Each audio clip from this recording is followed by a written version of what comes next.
Okay, kent ntị wụcha ntị gị nke ọma ka anyị gụpụta experience nwaanyị be anyị nwere site na ife merụ ọnkụl ya n'obodo Sauti. Ọkwa ife a na-ekwu maka anabayalụ must stop. Anabayalụ must stop. Ọkwa ife anabayalụ unu na-emegheli ọ ya kwụsịlịlị. Ọ kwụsịrị mma bụgide unu kegide unu ọkpọ n'isi ọma akwụsị by force. Ọkwa ife anabayalụ n'aka ndị Igbo ọ ya akwụsị n'obodo Sauti a. Nke Sauti a gote ama n'obodo niile gba gburugburu na unu bụ nọmba 1 na anabayalụ. Ama m unu na ndị Congo ndị nke m karịsịzịnụ ihe unu na-abụ na ọkụkọ ebe a karịrị ndị Congo sef unu nwa bụkarịsị karịa ndị Congo n'obodo Sauti a maka speed unu ji alị na unu li na unu anyụsịsịwa. Anabayalụ ga-akwụsịlịlị by force by fire by force mma akwụsị anabayalụ n'obodo Sauti a. If you like ya ịlikụrụ ị akwụsị ya by force. Kwefu nkwukata ya na-ekwu ọ ya abalịlị n'isi ya ya egbuwa amamife abanye n'ime. Anabayalụ must stop. Ngwa gezie ntị ka n'ife o dere ebe a. Ọ sị my uncle that married a Sauti woman with 4 kids by last year. Ọ sị na uncle ya by last year they just shipped his body to us in Nigeria and he was buried. His wife and children did not even come back. Ifuru ihe o kwuru ebe a na uncle ya mụrụ ụmụ 4 ka ọ nyụsịsị. Hey! Anabayalụ ya akwụsị n'obodo Sauti a. Ma ị chọrọ ya gị nwanne n'ife onyonyo anụ isi gbalịkwa ya ebe a.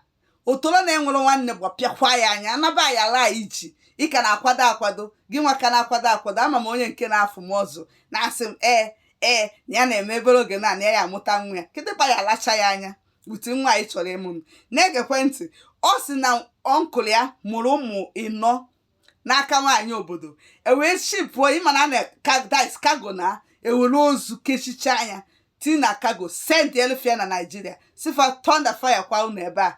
Akabadị arụ shift ozi ụfọdụ bụ na ha na-enyi kabalụ fụ na o mere any possibilities awụgodo na ụmụ nwoke be anyị na-esi ọnwụ ka ebu n'anya nke nwaanyị anụmanụ nwaanyị obodo esi ọnwụ ka enyi ya ebe a ọgbachie n'ọdịe na ya chọ ka enyi dị ebe a. Onye nke a bụ na ebunarị ya shift ime otu esi esendịrị mmadụ esendịrị kago ife sendịelụ mmadụ si ya ngwa na ma ederivagolu ife ịtụrụ n'afịa o sendịelụ ihe n'obunatagolu ihe ọtachikọrụ donozi obodo a otu ụmụazị utinyanwa wee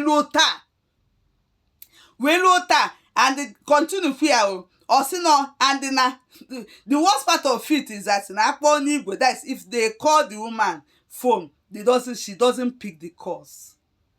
Even as I'm talking to you right now she changed her number.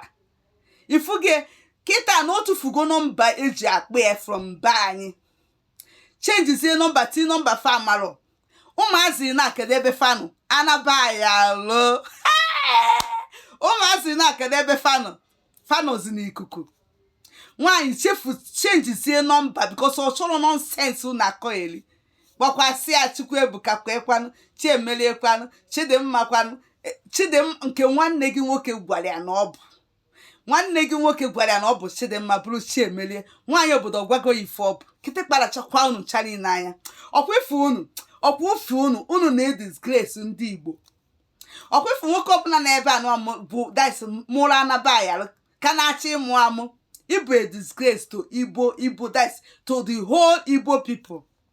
Ịbụrụ mmadụ isi ya dara ụlọ ọbụọkwa ya ka eji mara dike odogwu ọbụọkwa ya ka mmụọ ọnụ ọkwa taịm adị ọsị oge m agabago ka ihe mmemmezi nke anụmanụ ka na-afụ mọzụ n'afụrụ mmọzụ na ya amụlị ka ife nchọsi ka o mee na taịm ya agabago nkewa isi adịrọghị mma isi emelọ gịnị isi adịrọghị mma taịm ya agabago taịm gị na-agasị aga ka ịmazialụ ka ijezie mmụọ ọ bụrụzi the worst in the situation ebe a ka ọ kazi njọ because taịm anyị na-amụzi nwa a wee bidozie expenditure adịzia to ego ị na-enwero iwee bidozie imezi expenses kedụzi ihe ya achịta aja ka ya achịta kịtị kparachakwa unu chari n'anya ndị ala